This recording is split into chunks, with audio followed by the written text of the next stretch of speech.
challenge of sculpting a model of a human form led to the creation of a seraph angel, having 3 sets of wings, right here on the Creative Connection.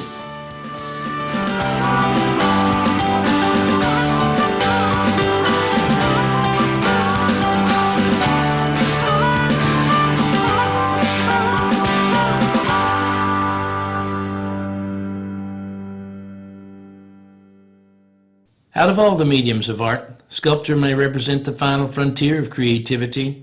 Having had its beginnings in ancient Greek and Roman cultures, it rises again today as we seek to identify our place in the universe, as well as our communities with one another. Our story begins with the word seraph. The name means firemaker, carriers of warmth.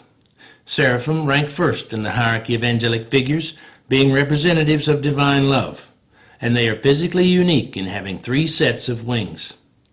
The best descriptive reference obtained was from an encounter through a vision explained in the biblical text of Isaiah, chapter 6, verse 2. Above it, the throne of the Most High, stood the seraphim. Each had 6 wings. With twain he covered his face, with twain he covered his feet, and with twain he did fly. Seraphim are of such subtlety they are rarely perceived by human consciousness, although they administer all living things in the natural world as well as the cosmos. In any given tongue, angels are messengers, shuttling the will of God so as to aid as well as punish. Angels are not always seen when manifested in their description. Some recipients regard them as voices, sometimes singing. These angelophamies have been regularly seen, heard, and even smelled by the saints, who say they often leave distinctive, sweet perfumes in the air. St. Francis was said to have befriended one who played the violin so well it made his soul want to leave his body. Today, most real-life encounters with angels do not involve beings with wings, but rather balls of light, or white gold light, or of columns or pillars of light that vaguely resemble the human form. The following seraphim are assigned to rule over the 4 winds and 4 corners of the world: Michael in the east wind, Raphael in the west, Gabriel the north wind, Uriel the south wind, all having the mysterious stranger effect when encountered, coincidental to the norm of daily living. Surprisingly, the most intriguing reference to angels included a sphinx, having its origin in Old Kingdom Egypt. The ancient Greeks applied their own name of stranglers or female monsters to these mythologic creatures, described as a lion with a human head.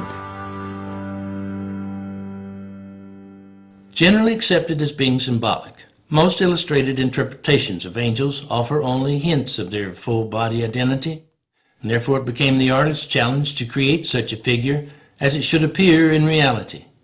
It would necessitate building a model beginning with the human form, making him mobile, and giving him identity featured after the artist himself.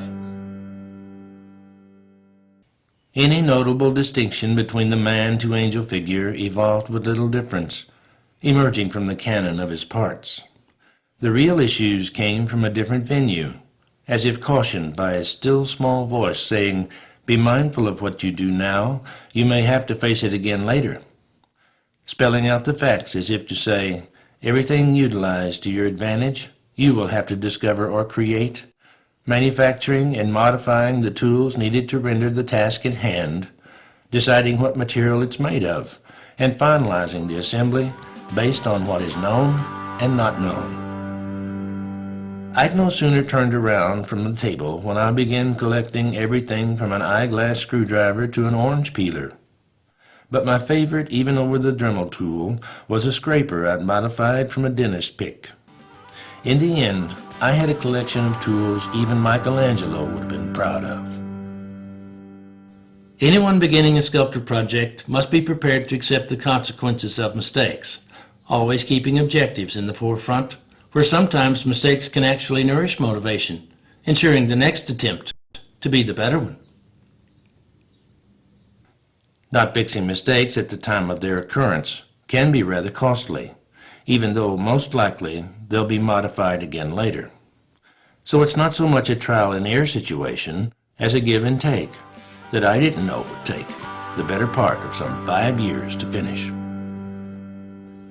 After placing toothpicks at all the different parts of the face, indicating their approximate depth, I began applying clay over the top of the man figure cut out of a stiff center board made of poplar. This first attempt was to see how the clay would perform. I wasn't sure if it'd be strong enough to hold up, and I had to get some idea if in fact I could actually pull this off. Doing to the one side what is done to the other is a basic tenet of sculpture, where symmetry becomes the equilibrium achieved in depth and balance of design, as the human form becomes identifiable to its imperfection, claiming the right of being the perfect example. So identity in the human face presented an extreme level of difficulty, but by the end of the first day, I was really excited about the progress and couldn't wait to continue the next morning when I faced my first big setback. The clay had hardened overnight, leaving the sculpture looking like a raisin compared to a grape. The symmetry was all wrong, as one side of his face had shriveled up, compared to the other side, that still looked acceptable, which in effect created another problem of deciding whether or not to start anew. But given the fact I had already invested what I thought was too much time, it would be best to simply cover it up and continue. As the basic skeletal structure became whittled down, sliced and quartered, repaired with various glues and other clay-like mediums, that eventually led to the much preferred marbleized paste, applied and removed in layered fashion, whereas the hours, days, and months went by, I thought I'd never regain the symmetry of the face I had initially been pleased with. If we were to do a cross-section of the head in its rightness today, we would find it riddled with corrected errors throughout its underlying depth. Such is the way of sculpture, to be an adaptive process, with subtractive and additive measures where the final product may at best reveal the simplicity of its beauty.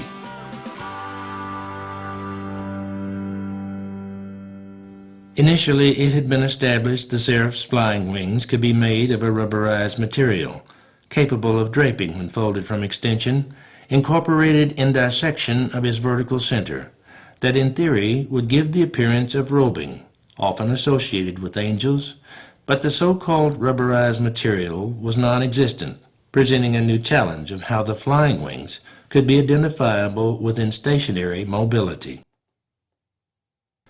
Since the man had been made of parts, why not continue making them, becoming interchangeable at fixed points, reconnecting to the already established continuous line, where, for the most part, the man came along in duality with the seraph, but it was the man structure that laid the course, where on occasion a still small voice would remind as if to instruct, "Remember, the neck is straight and round at its base, the shoulders are round, the inside of the leg is straight, the outside is curved, the back of the leg is flat, the waist is round, and the back is straight, housed in an S-curve." As a result, our man structure becomes a separate cast of himself, made of hardened glue from a mold of dentist alginate, from the original parts that now will become the model of the seraph himself, as we take a look at the unique parts of a six-winged seraph placed alongside the foundational form of a man. It can take a considerable amount of time getting an idea off the ground, which can be a good thing, as other ideas pop up along the way, like my first experience using a digital camera. Naturally, I was eager to start, beginning with the newly finished Bill Emerson Bridge, which was where local interest had persuaded the idea of a mobile colossus posed as a seraph angel. The shots I'd been getting surely must have been captured when the option for a wider angle came into view just north of town. And by this point, I was pretty well caught up into the fleeting moments of the sunset, trying to get a better vision of how the angel would look, standing against the brilliance of the sky. Perhaps bending over to look eye to eye with people driving by on the bridge and so on, only noticing how the sky was turning an unusual gold color. So it wasn't until I got back home that I realized I had captured a bird-like angelic image, flying along with an unexpected look. while at the same time I could see a lady wearing a hat. But my favorite was this one of a man in a cowboy hat. Although I didn't know at the time, angels almost always appear wearing unusual hats. We were all amazed at the photographs, and I had to include some in the show. Our project unveils the feasibility of a great seraph angel as a colossus, perhaps located in a special place beside other landmarks, such as an expansion bridge over a great river, clearly visible from miles away. What would be an engineer's approach in building such an icon, standing some 100 feet, having mobility throughout its extremities, probably made of steel with interlocking parts amid hydraulic arms, assorted gears, and electronic timers? Nevertheless, the artist's objective is to interpret the concept as a visual experience, ultimately gaining community approval. Where is the vertical center of the human form? Became a question that never found an answer in reference to the established transverse plane or the point at which the upper torso turns in orbit of its lower extremity. In our case, the center of the human form was found at the end of the vertebra. In realizing we as humans represent the seraph's other half, one of the biggest obstacles was to determine how he would sit. Although the text indicated his fixed position to be standing, as in they stood above the throne, the overall length of the flying feathers came as a surprise to discover the longest feathers of a bird's wings do not exceed the length of the tail. So, in substitution, the bend of the knee became the tail rudder for the seraph model, answering the question of how the seraph could sit in comfort of his form, justifying a prosthesis or a knee arm added to the outer side of the knee's existing anatomy.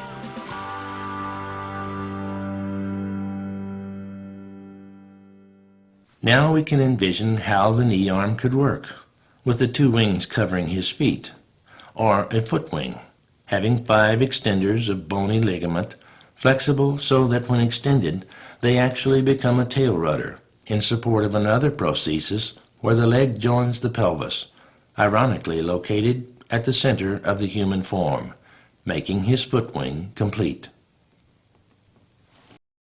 Sculpture is much like a journey where the continuous line of the human form represents the roadmap where new techniques are derived from adaptations during the course of exploration. For example, if you were to find aluminum tape handy in making a skeletal structure, by all means use it. If you discover you can make it more permanent by coating it with epoxy glue, give it 2 coats. Then it's just a simple matter of coating it again with marbleized paste to let dry, sanding it off to a smooth surface. Sculpture indeed is much like a journey through the moment of fruition, where some things are known to happen unevolved from the program, like the half grin of a smile on his face, noticed on occasion when the light permits it.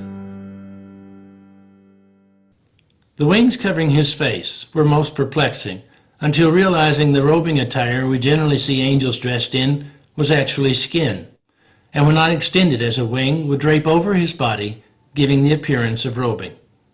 The theory had been in effect from the outset, but it was not yet apparent how the skin would emerge from his head to his flying wing until one mid-September morning, when I came to work here at the studio and noticed a young redbird sitting on the windowsill.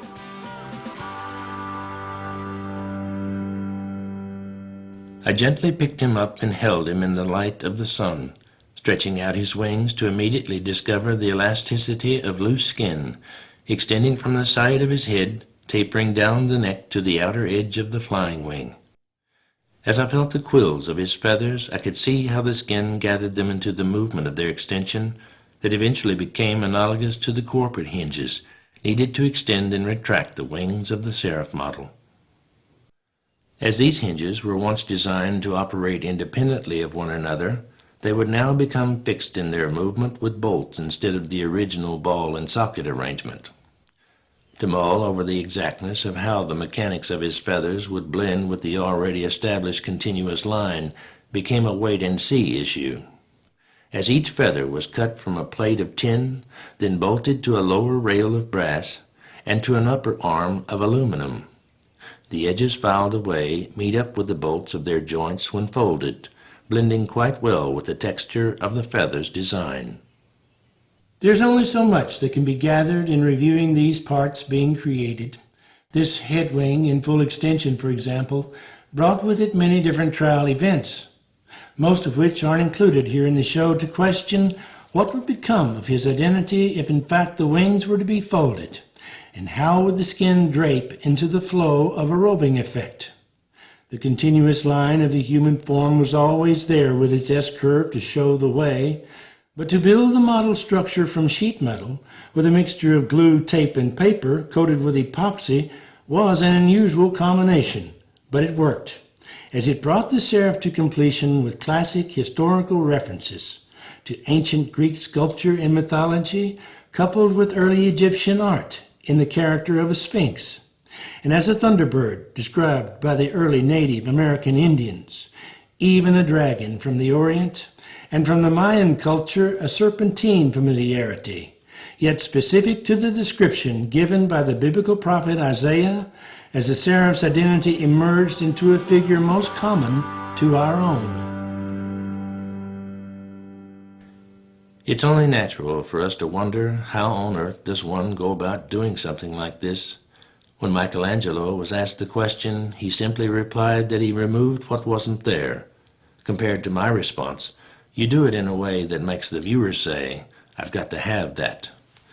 Illustrating art's practical application, where in the excitement of success, many a prophet has admitted unworthiness, alluding to being an instrument of some highness. Any messenger to visit during the course of this project must have manifested patience, for undoubtedly it was by the grace of God that such a figure would emerge, where even today I wonder how on earth did I manage to do that.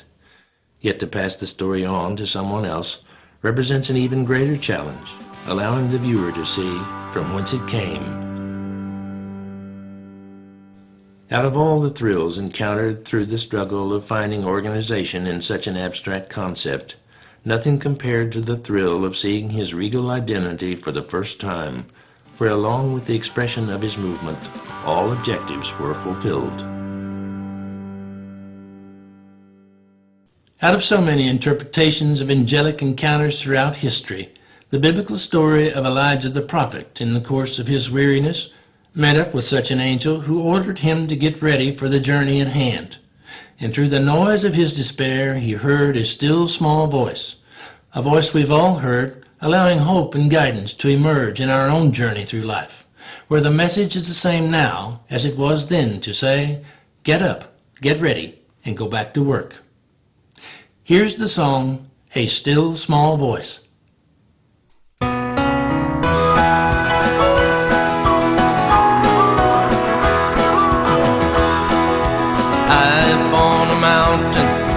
Hidden near a cave, Elijah feared his life would end, so he began to pray. He said, Lord, I've had enough. Come down in all your grace. Take me up to heaven. I want to leave this place. The mountain started moving. The wind began to rage. Fire came down from heaven. The earth began to shake. He did not find the master inside of all the noise, but in the wake of silence was a still small voice. A still small voice full of hope from above. A still small voice of undenying love. Go back where you came from. To hide is not a choice, was spoken in the silence by a still small voice.